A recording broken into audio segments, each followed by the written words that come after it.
tuning in to the online broadcast network, AFTERBUZZ TV. Over 20 million weekly downloads in over 150 countries, and your number one source for after-show entertainment.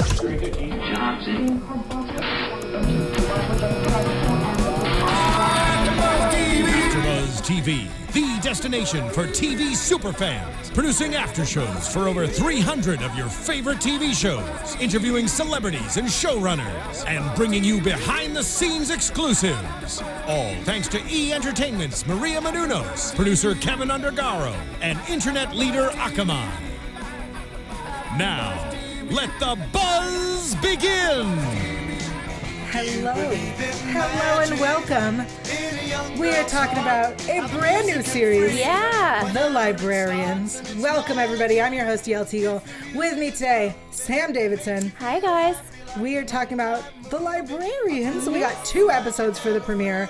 We got The and the Crown of King Arthur, as well as And the Sword in the Stone. Yes, I love these titles. Yeah, I'm loving this series so far. We've had 1 double episode, and I absolutely love it. For those who don't know, this show is brought to us by the people who made Leverage, which is one of my all-time favorite shows. I love it too. It's a good one. It was underrated, and it was beautiful. I agree. And anytime it's on TV, I tweet at the people behind it being like, why isn't it back? Create a new show. Yeah, so I guess why they created a new show that is very similar. Yes. What did you think of our introduction to the Librarians? I liked it. I thought it was overwhelming, kind of. I was just like, a lot of information, a lot to process. I kept on rewinding to be like, okay, wait, what was that? And then I kind of was just like, you know what? I'm not going to understand what each and every little tiny stone and crown and sword. It was just kind of a lot. I liked it, though. I liked the characters a lot. I really do. And I think that they're just going to continue to grow and get better. And I like the library. It's a cool space. Yeah, I wish we would have been able to explore it before it was closed. Yeah. But I want to talk, before we get into the episodes themselves, I want to talk a little bit about the characters and also about this show, which I believe stemmed from it's a book series, which was then turned into like TV movies. That's what I read online. It was a book series, and it said movie, but maybe it was TV movie, but it was some kind of 2-hour feature. Which talked about our main character, Flynn, the librarian, and how he got his role. I believe the movies were originally, his interview process and then his first adventure, which we hear about in this episode. Yeah. I hope the fans, if anybody has seen the movies, can either correct us or let us know if we're on the right track even. And I think I might watch it when I have time. Yeah. Because I definitely, and it's cool to think, like, did they plan to have a TV series maybe, or did someone just see this entity and was like, this is going to make a great TV series. Let's, adapt it. Yeah, lots of questions. If anybody knows, we would love to hear about it in the comments of our YouTube or on iTunes or whatever. Also, you can tweet at us. We'll give you our Twitters later. But let's talk about the characters. So we have Flynn. He is the librarian, played by Noah Wyle. Hot librarian. Except he is getting older, which is noticeable, but Yael, that's perfect for you. Yeah, that is perfect for you. Thank you for that. I think he's a very interesting character. He's so goofy. He's really over the top. The show, the first 10 minutes, I sat down to watch it and I was like, I think I'm going to love this show. And it's just so goofy that I was like, I can't. But you push through that 10 minutes and then you're like, yes, goofy. Yeah, and I mean, I like to think like goofy, campy, and I'm a fan of Joss Whedon, and his stuff is really campy and goofy. And this is like adult goofy. Adult goofy. Yeah, it's like on an adult network. Not a lot of kids really watch TNT. It's more like once they put the kiddies to bed. But I feel like they could. This show is very much kid-friendly. I agree. It's very kid-friendly. What time slot is it on? It's 8 o'clock on Sundays. Okay, so it's something they can watch with their family. Yeah, and then go to bed. Yeah. It's not too sexual. It's not sexual enough, I'm going to say it. Yeah, I know. For me, at least, I would prefer more I mean, hello, just give it a minute, okay? Let it breathe. Yeah, the show is not a slut. Like, don't let it whore itself out. Whoa, we don't slut shame here. Sorry. Yeah, no, that's what I'm saying. Let her be. All right, let's talk about our other characters. We find out, well, so Flynn is the librarian, and he lets us know that there can only be one librarian at a time. You become a librarian when the last one dies. We also find out that he has been the librarian for 10 years, which is the longest anyone's been able to do it, because they all seem to die. Yes, that's... what a dangerous job. Yeah, but they want to save the world from magic. I really respect librarians I grew up with now. You know, like... Who knew? Yeah, like, that's what they're doing. All right, we also have Judson, played by Bob Newhart, who is a former librarian who is... in the mirror. In the mirror, he's a ghost. He's not really alive. Yeah. Do you think we'll see more of him? I do, because when I IMDb'd the show and was looking up the names, like, he was one of, like, the... You know, I think he's probably going to be in, like, every episode. He's going to make an appearance, at least. Yeah, just like a, hey, guys, how's it going? Yeah. And then we have Jane Curtin as Charlene in the first episode. I really love Jane Curtin. I've loved her in classic SNL and then in Third Rock from the Sun, and she is amazing. So I really... It worries me the way her episode ended. I really like her character. Yeah, I want more of her. Yeah. I mean, what, you don't think we're going to be getting more of her from the end? Don't. I think she had to sacrifice. I think I'm making a theory and a prediction, and I'm throwing it out there, and it could be way off. I think she had to sacrifice herself. Well, maybe, you know what? It seems like this is the kind of show where people will just pop back in. Yeah, death doesn't whether mean it be anything. a mirror or a sink, a tub of water, who knows? She'll be back. It might not be as permanent as we wanted. Right. But all right, let's talk about our Colonel Baird, Rebecca Romaine, who I really hope everyone knows who Rebecca Romaine is. Obviously. Yeah, because she's Rebecca Romaine. I always just want to say Rebecca Romaine Stamos, but you know. She's no longer Stamos. No, I know. Yeah.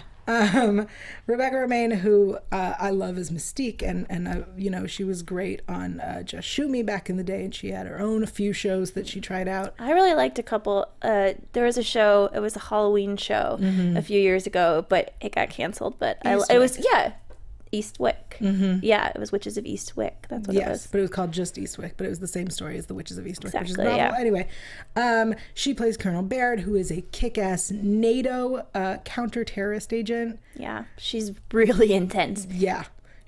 I like the idea of Rebecca Romaine as like the straight man to Flynn's like goofy sidekick. I agree, but it makes her like a little less sexy and him a little less sexy. I kind of, we're used to the switch, you know, of like the guy being very serious and the girl being kind of goofy and aloof, but it's the complete opposite. I hope she lightens up through the season.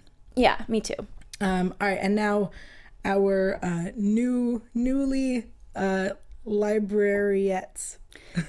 Or, you know, Librettes. Or the librarians in training, the Lits.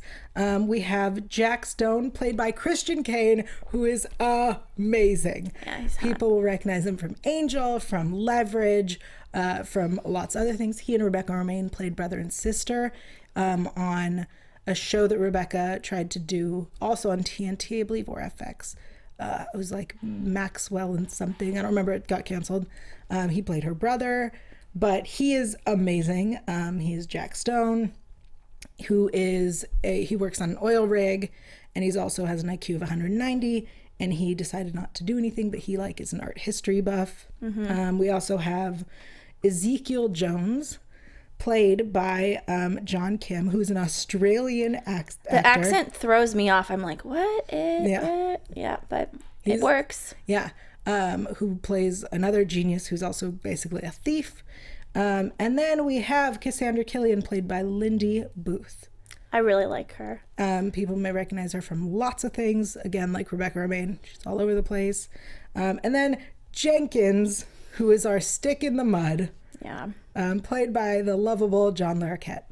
Yes. Love him. I like it's amazingly cast. It's pretty brilliant. I want to actually look up what the casting director is on that, because it's like really well put together. Because there's so many shows that have potential and they don't work because the casting doesn't work. But this is like, it's pretty good. Yeah. It's pretty much full of well-known people. I want to say that John Kim is our least known person, right? But he was on an Australian show that's very popular, so I'm sure in Australia he's very well known. But what an amazing cast. Let's jump into our first story, the Librarians and the Crown of King Arthur. So we discover that there is a mystery man well, first, let's go back a little bit to Berlin, where Flynn and Baird meet. Yes. We have this really awkward encounter. Yeah, and it starts off awkward, yeah. I don't know how we get from there to where we end with the... It's so... That's why I'm saying it's like... It's complicated for me. I think I'll get used to it, but... Yeah. So they meet real quick. You know, she's sent home. He finishes his thing. He gets himself the Opal of Samara. And then we're back in New York, and there's a mysterious man who's coming to see Flynn. We find out later he's Jonas Shahir. Shahir, I don't know. Cher. And it turns out that he was one of the people who interviewed for the position of librarian 10 years ago. They do a little research. Baird gets her envelope, comes into the library. Coolest invite ever. Yeah. The fact that the library sends these out is amazing. But I will say, on second watching, I believe the narration voice is Jane Curtin. I'll re-listen to it. Yeah, I believe it's her, which brings up all sorts of theories in my mind about who she is. To me, that kind of makes sense. Because she wanted, we'll get to it, but she's excited to have them there, so it makes sense. Maybe she is the library. That's what I'm saying. I think she's like the heart of the library or something. So she'll be fine. Yeah. She can't go anywhere anyway. She's in a pocket universe. This show, I'm sorry, if you're a Doctor Who fan, then you understand this show is so Doctor Who-esque. Yeah, it really is. And Leverage made tons of Doctor Who references all the time.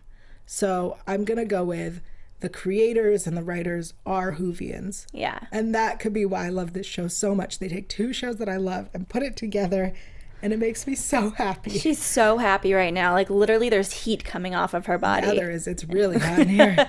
Whew. So, anyway, Baird comes to the library because of the letter. We find out that Flynn is just trying to figure out who this mystery man is who died, what's going on. He has this paper. It has an image. It's some art piece. He doesn't know who it is. Regardless, I think the greatest interaction between Baird and Flynn is when she's there to be the guardian. Yeah. And Flynn is like, go away. And so she yells at him, don't tell me what to do. And then he's like, okay. And that's when she becomes the guardian. Yeah. And Jane Curtin's character, Charlene, is like, oh, good, this will work out. Amazing. Maybe she's a matchmaker too, secretly, you never know. Like, she's the library and she's a matchmaker. I'd believe that the library could be a matchmaker. Oh yeah. Because it's all powerful. It's all powerful. It knows everything. Yeah. Sorry, in my head, this became a whole different show. It makes sense to me now. Yeah, the library matchmaker. It's better than the millionaire matchmaker. Newest reality show. Yeah, I'd watch it. So together, Flynn and Baird realize that everyone who came in for an interview has been murdered. And the last three names of people who were invited for an interview are people who didn't come to their interview. And those people are Ezekiel Jones, Cassandra Killian, and Jake Stone. Mm-hmm. So they track down Cassandra, who is a janitor at a hospital. And we see that she has okay, I'm going to say it, synesthete. Okay? That's how it sounds? That's what it's called? I remember I was just like, oh, again. I had them say it over and over again on my TV and wrote it down. Synesthete. Synesthete. Yes. Okay, there you go. Thanks. I can't say it when I read it. Anyway, she all of five of her senses are crisscrossed. Yeah. She has photographic memory, but she can see things. She sees She tastes colors and smells It's so things when she weird. remembers. Have you heard of that superpower and anything else? So I know that there is an actual thing where people sometimes see things. So I know someone who sees numbers as colors. Like that's an actual thing that happens. So to they'll people. see the number and the color, or instead of seeing 7, they'll see like red. So if you say 7, they see red. They like associate those things together. Oh. Yeah. And then there's some people who can like taste sound or something. I don't know. I'm trying to think how that could be beneficial, but I'm sure it could. Yeah. But it's just very It's a thing. Some people have that. And so what I think this character of Cassandra has is she is all of them crisscrossed and mixed up, which but she's also a genius. So Yeah. that's why she can see math. It's so when she's like it's like a big iPad all around her, you know? Yeah.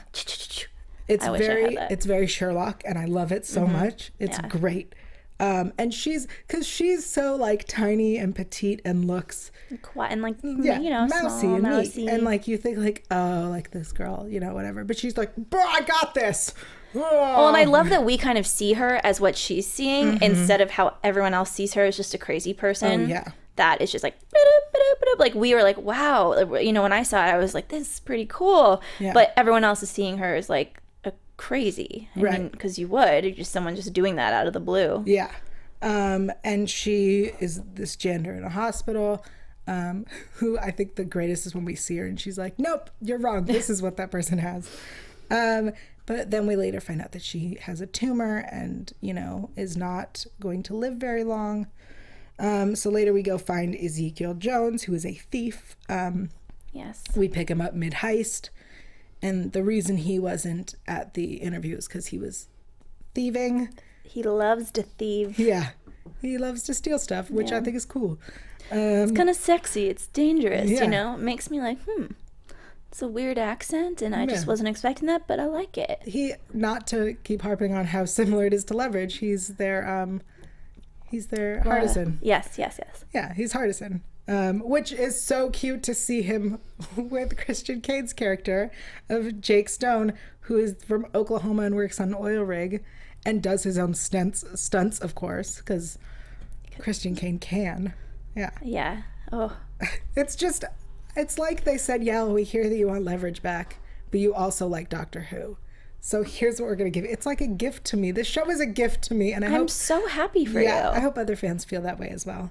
I'm very happy about it, but I'm just so happy that you're so happy too. Yeah. This is like made for you. This show is made for me.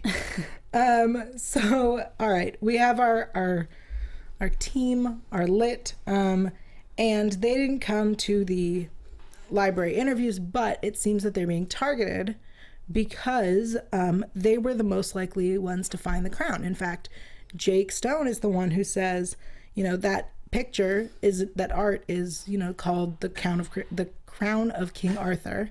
It's artist unknown, and then we have Ezekiel who's like, yeah, it's at this museum because I was going to steal it. Yep. 2 peas in a pod right there. So cute. So adorable. So then we have this, we get introduced to this thing called ley lines. Now, ley lines are, interestingly enough, have been mentioned in lots of different shows and mythologies and whatever. I know that Buffy has brought up ley lines. Yeah. Constantine is another show that's currently on the air that talks about ley lines, and they're magical lines throughout the world where magic lives. And it seems that over time, the magic has been drained from the ley lines and put into artifacts like Excalibur, the crown, you know, the other items that we have in the library. And the ley lines started to fade as technology started to develop. Right. Which is such a like crazy fascinating concept of why don't we have magic in the world anymore? Oh, it's because we have all this technology that we've made. Yeah, and it's so sad. It sucks. Like, I would much rather have magic. Yeah, but like, it just, what a weird idea to be like, hey, magic did exist. Like King Arthur and all that stuff, that was real. But like, what killed it? Your iPhone. Because you have this technological amazing thing in your hand, your smartphone and your tablets, because of that, you don't need magic. Like every tweet you send, you're killing magic. Yeah. What? It's such a fascinating idea. It is, but I mean, and it kind of makes me believe that it's true. Yeah, like, because it makes kind of sense to our human modern day brains that it's, and like in history, and you know, there is like back, and everyone just kind of accepts it. No one says anything like about what they, I don't know. It's complicated, but I love it. Yeah, it's amazing. So I really like the way they brought this fantastical aspect and intertwined it with our world. Yes. I absolutely adore it. Now, when we're picking up Jake Stone, we meet Lamia. Sure. We meet this beautiful, we're going to go with beautiful woman, who works for the Serpent Brotherhood, whose their goal is to release magic into the world. Unfortunately, if you release magic into the world, it'll be wild magic. And what they want is the crown of King Arthur, because that is the crown that Merlin made for Arthur to control the magic in items such as Excalibur. Right. So that's what they're after. And it seems that they find it. Everyone finds it. They're pretty smart. Everybody's smart in this. Yeah. Because they're librarians. Love it. They go to Munich to find the painting. The painting is on a ley line. They discover that the crown is hidden in the Black Forest. They find a henge, and then they use Cassandra in the most amazing way. Yes. Because they need, the sun has to be in the perfect place in the perfect day to see the thing. And I was like, if we happen to be on that exact day, I'm gonna be so upset. You know what I mean? Yeah. Like, it's so obnoxious when you're in a show and you're like, oh, if the sun has to be at the perfect place, at the perfect season, the perfect time. And then, of course, they're like, oh my goodness, it's today. And the show's like, nope. Luckily, they have Cassandra, who was like, I got this. And she did her magic. I'm like trying to do it. Yeah. She did her magic. Stop spelling your stuff. And was like, oh, it's over here. Nope. And then this point's over there. And then this point's over there. Found it. And they find it. And then they MacGyver a thing to cut open the box, and they have the crown. Yay! They get the crown back to the library. Yay! Good old crown. Yeah. I liked it. I really liked it. I'm not sure where this episode ends, where the next one begins, so we're going to stop there for a second, because the episodes do beautifully overlap. Yes. It is one continuous story, which I love. I don't like it when you have a two-piece, a 2-hour premiere, and it's 2 separate episodes. And you very well know that the network was just like, you need to cut out one of the nights and put them back to back, and they didn't expect it. Right. For this, I actually believe that it was planned this way. Yeah. I think it was on purpose, and I think it was great, especially because the end of the second episode sets us up for this season, which we'll talk about. But first, I need to take a moment to thank everyone for tuning in. Guys, thank you. As you've seen since we started this, how much I love this show. Sam and I really like doing this. We really like talking about these shows. Everybody here at AFTERBUZZ does. And we do this because we are fans, and you are fans, and we do this for you. There's one very small, simple, easy thing we need, and that we ask from you guys, to go onto iTunes. That's right. This is a podcast for those who are watching on YouTube. We're also available on iTunes to listen to us. Yep. But then you don't get to see us flailing our arms.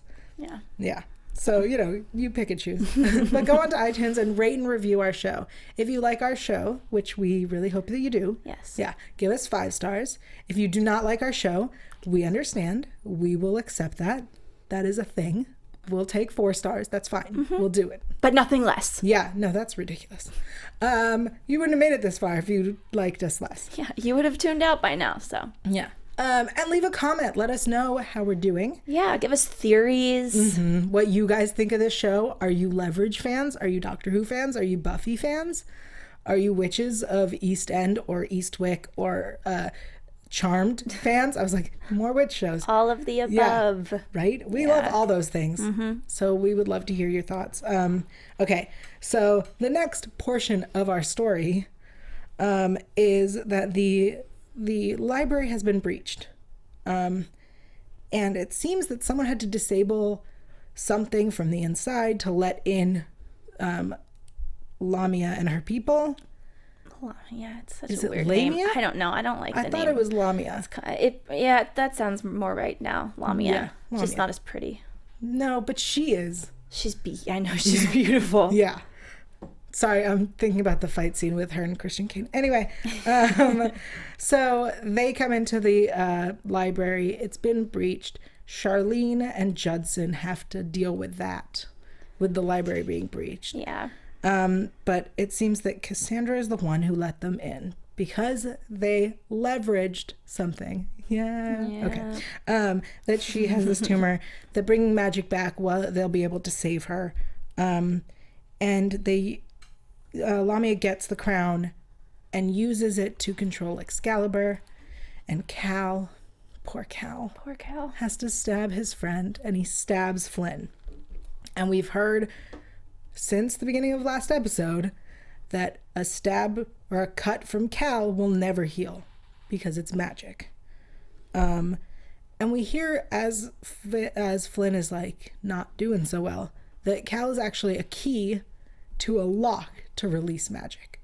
What does that mean? Oh, God. Like, how do they come up with this stuff, honestly? Well, I mean, the sword and the stone, that does I make know, sense. but it's so many. It's so many of those, like, little, keys, stones, ring. I mean, it's awesome. I love it, but just blows my mind. Well, I mean, this show is really well written and really well thought out. And the thing that I loved about Leverage is that they didn't miss anything. They wouldn't introduce an idea and then forget about it, you know? Everything is introduced for a reason. Yeah.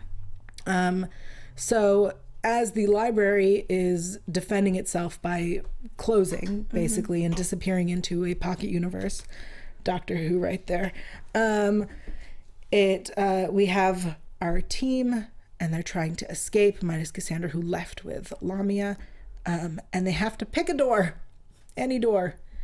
And so they just pick one and they run through it. And they, luckily we have Baird, who has her smartphone. It's like, I have cell service. Yeah, I love that. We're in the U.S. I was like, that's what we would do. It's like, well, let's see. Am I roaming? Okay, roaming charge. Like, it says roaming. Great. I have no idea where I am. Where am I? It tells you. Your smartphone's so good. Wouldn't it be so cool if they could combine, though, and be like, you are in, like, an alternate universe? I feel like they could, and I feel like they will. One day. Yeah. One day, people. I mean, anything is possible with this show, which is so great. I'm talking about, like, our lives. Oh. Yeah, that'd be great. Or our grandchildren. But on the show, too. Yeah. Yeah. So you want to go to a... Oh, yeah. And have my phone tell me. Yeah, that'd be awesome. I could just send you a text that says you're in a different universe. Don't do that, because I'm going to get so excited and just, like, stop responding to people, and it'll be scary for my family. Anyway, they think that they've time traveled because the sun is up, but no, they've actually just moved west because, West Coast. Yeah. Sun. West Coast. She uses her GPS. At the same time, Flynn is like, we're in Oregon. Boom. They're in Oregon. I'll tell you this much. The creators of this show love Oregon. Yeah, well, that's where they shoot. Right. And I was like reading about like the library they shoot in and everything. Yeah, it's all there. It's pretty cool. Yeah, they're big fans of Oregon. Not that anything's wrong with Oregon. Everyone should be a fan of Oregon. Yeah. Well, there we see John Larroquette just hanging out, by his old car, and he's just waiting on the road. And they're like, "What's going on? Can we get a ride?" And he's like, "Yep. This is what I do." I love it. I like that introduction of a character that he was like, I know I'm going to have to be here. I know I'm going to have to pick him up. It's like what I'm here for. Yeah. I came to pick you guys up. So good. Obviously. Come on now. He takes them, instead of to a hospital, to his library and explains that he happens to work in an annex of the library, which is such a different idea of what I thought. I'm not familiar with libraries because I grew up in this century and used my computer for things. Yeah. So this interface, which is actually, it looks identical to their office in the library, in the main library. But see, the main library is connected to one location. It is anchored there. And that is where they all came from. And he is in this annex or interface that can gain access to the information in that library, but cannot get the physical artifacts that are stored there. Right. Just it's like, it's an appendix, a little dictionary, and it's weird because it's a physical thing, but that is an actual thing, you know, at the back. Like, well, I guess you're right. Last time I remember being in a library was when I was like 12. I mean, I know that my university had an annex for the library. Or no, yeah, I was at. But I went to the main library if I went to just to use their Wi-Fi. Exactly. Yeah. Guys, I think the point of this entire show is to make us go to the library. Go to the library, guys. Yeah. Come on. I mean, even anyone I know who's like big readers that I know either like order their books online. Yeah. Because bookstores have almost all died, or they use their Kindle. Yeah. So they're going to teach us lots of things about libraries, like the Dewey Decimal System. Yeah. That's a thing. Bringing it back. Yeah.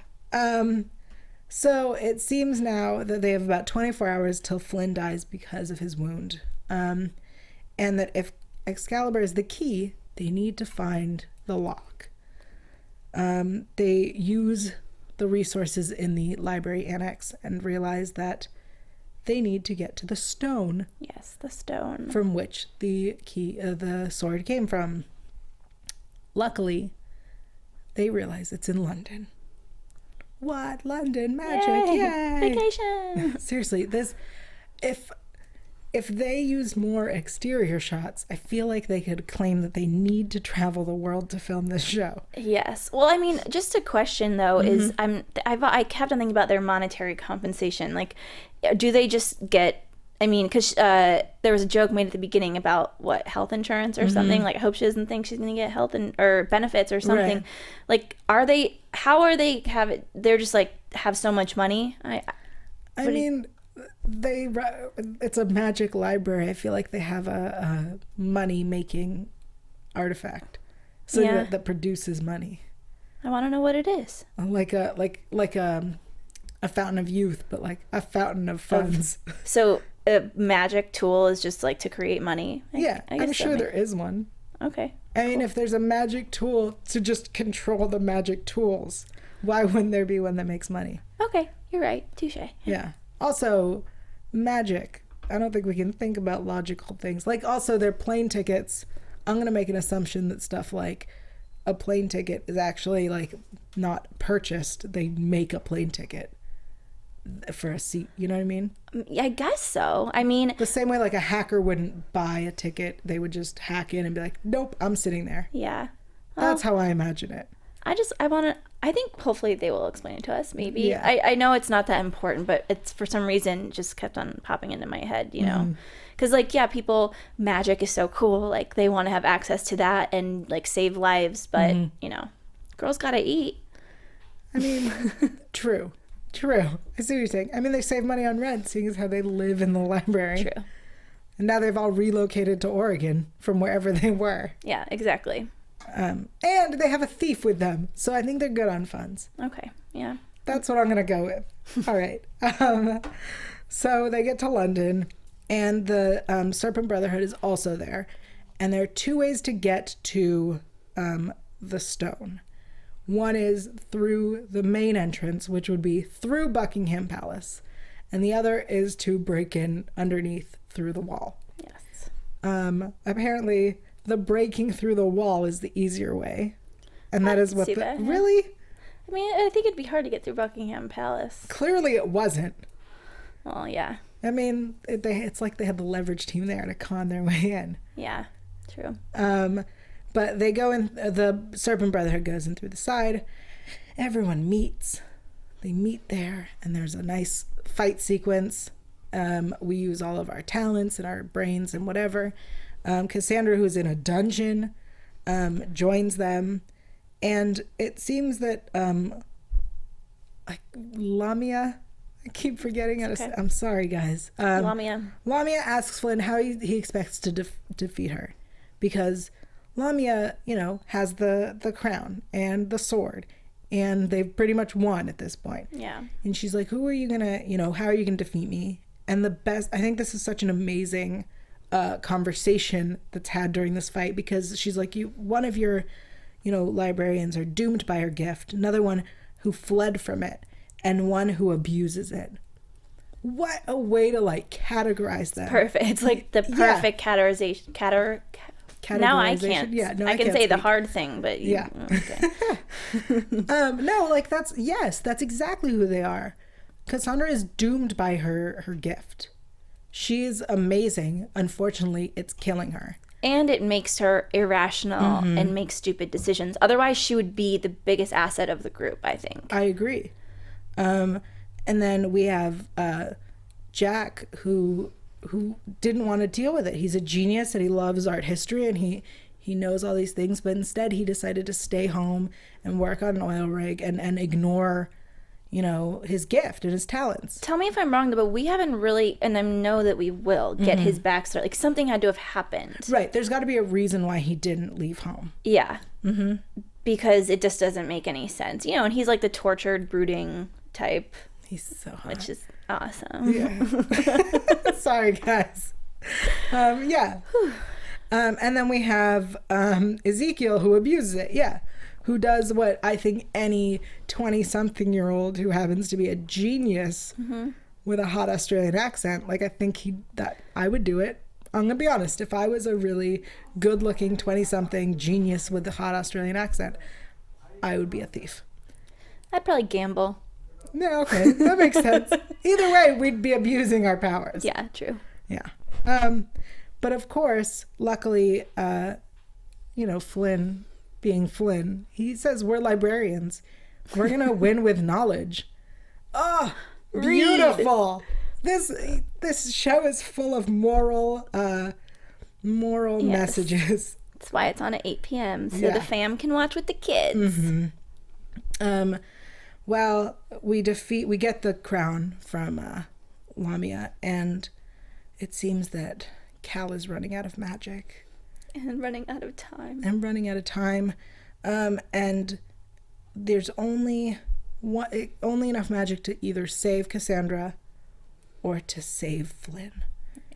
And Cassandra chooses to save Flynn. I think she's like my favorite. I really like her. I think if she wouldn't have saved Flynn and then we found another way to save him or whatever, I think that she would have, like, I wouldn't have wanted her on the team. You know what I mean? No, yeah. Like, she had to. Because she messed up. Mm-hmm. And she's flawed. Like, she's extremely flawed, but so valuable. Mm-hmm. So that's why I like her. Yeah. Now, after this whole debacle, they return to Jenkins' annex. And Flynn and the Lits, as he calls them, have a nice discussion about how he's going to go and save, the world from the coming apocalypse. Yes. But also, he's going to go and find the library because it can't have disappeared forever. It was in a pocket universe or it was in another dimension to begin with. So he's going to go find it. Mm-hmm.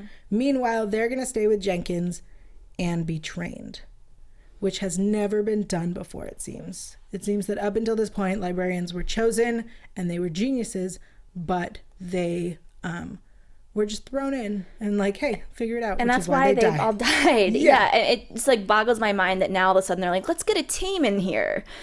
Well, look at Flynn at the beginning of the 2 episodes ago where he said, I don't work with people. I work alone. That's how it's always been done. That's how it's, supposed But after to be. Everything, after seeing so many deaths, you'd think someone would be like, you know what? I have an idea.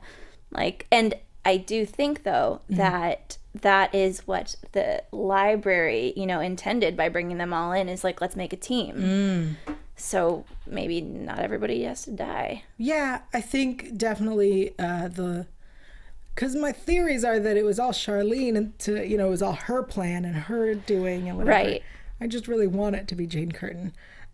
So I think that it definitely is possible that the intention was for there to be a team.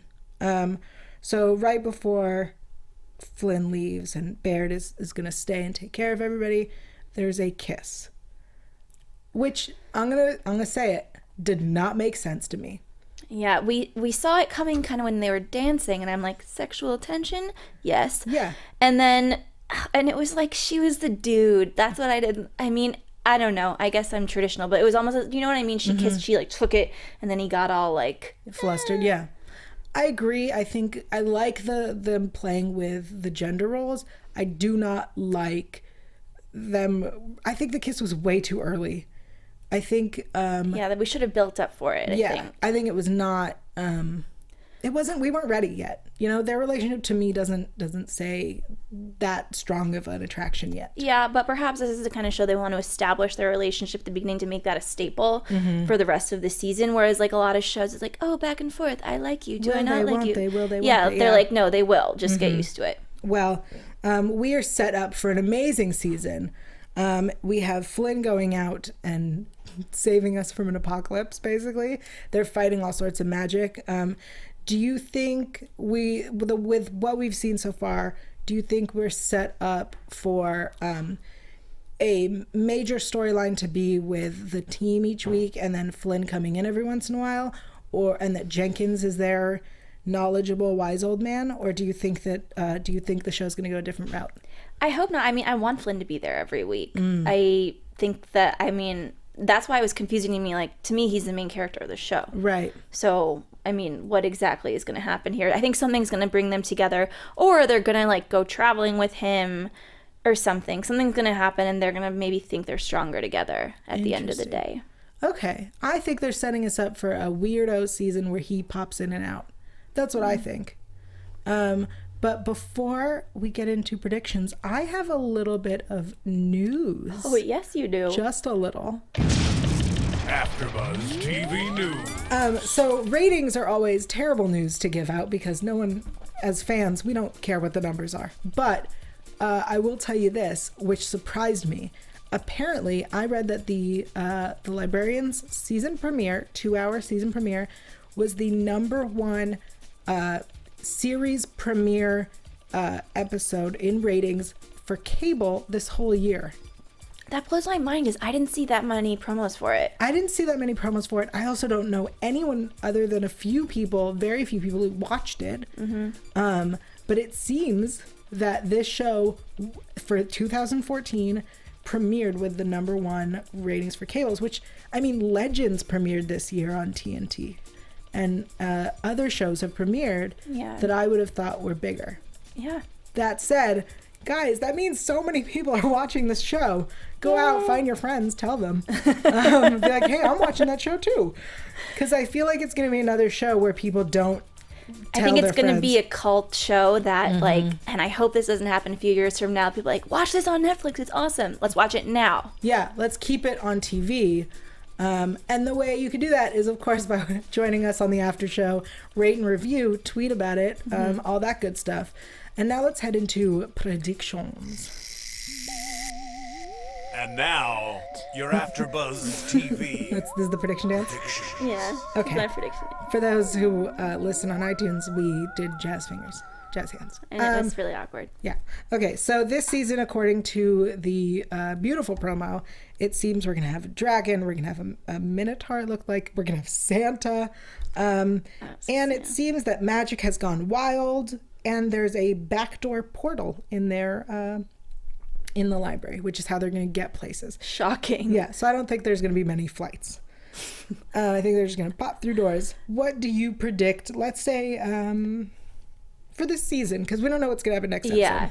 For this season, definitely, I think, a strong relationship with Flynn and Eva. Is it Eva? Ava? Eve. Eve. Baird. Yes. Yeah, you were calling her Baird the whole Beard. Baird. See, now I have trouble saying that. Baird. I think that Cassandra is going to continue to be a huge asset, but she's going to also be getting them in trouble all the time because she kind of is going to mess up, but she means well, and she's extremely intelligent. And yeah, I think they're all just going to kind of turn into one big team and realize that the Librarians should have been working with more people as a team instead of individually, and that'll maybe stop them dying every time. Do you think they're going to find the library this season? Maybe like end the last episode. I have a feeling. I'm going to say that the Baird and Flynn relationship, it's going to grow. That's what I'm going to go with. Because I can't believe they started. I was going to predict a kiss in like 3-4 episodes. Yeah. But I think it's going to be, at least next episode, it's going to be just the team doing some sort of adventure. Flynn's going to come back either at the end or in the middle to help out. Then maybe they'll realize they need to do it together. I think the library will get clues as to where it is throughout the season, but we won't get anything concrete about it until the season finale. We only have, it's a short season. We have 10 episodes. We've already done 2. We have 8 episodes left. I think we're going to get to see really cool things. I'm very excited. Me too. I'm really excited about the show. I really like it. And I hope we get more Leverage people to show up, because that would be awesome. Yeah. That would be so fun. I don't even know if she'd be able to be here. No, I would be. She might need to call in because she'd be freaking out. Yeah, I'd be peeing my pants. Amazing. Thank you so much for joining us. Thank you, everybody, for tuning in. Sam, why don't you tell the people at home where they can find you online? All right, peeps, you can find me on Twitter and Instagram at SamD43 and online at SamDavidsonEntertainment.com. Awesome. And of course, you can find me online at Yael.tv. That's YAEL.tv. There you'll find out info about all the shows I do here at AfterBuzz, including Constantine, Law & Order Special Victims Unit, a whole bunch more. Also, I'm on Twitter, Instagram, YouTube, Google+, all the usual places, at Yael Tygiel. That's YAELTYGIEL. And we will see you next week for more Librarians. Woo. From executive producers Maria Menounos, Kevin Undergaro, Phil Svitek, and the entire AfterBuzz TV staff, we would like to thank you for listening to the AfterBuzz TV network. To watch or listen to other after shows and post comments or questions, be sure to visit AfterBuzzTV.com. I'm Sir Richard Wentworth, and this has been a presentation of AfterBuzz TV. Buzz you later. The views expressed herein are those of the hosts only and do not necessarily reflect the views of AfterBuzz TV or its owners or principals.